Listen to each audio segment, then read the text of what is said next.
Geoffrey Hinton. They call you the Godfather of AI. Yes, they do. Why do they call you that? There weren't that many people who believed that we could make neural networks work, artificial neural networks. So for a long time in AI, from the 1950s onwards, there were kind of two ideas about how to do AI. One idea was that sort of core of human intelligence was reasoning.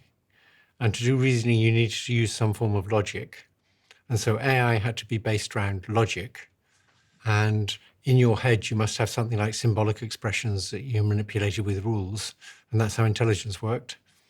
And things like learning or reasoning by analogy, they'd all come later once we've figured out how basic reasoning works.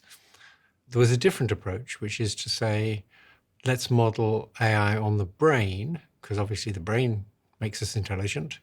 So simulate a network of brain cells on a computer and try and figure out how you would learn strengths of connections between brain cells so that it learned to do complicated things, like recognize objects and images or recognize speech, or even do reasoning.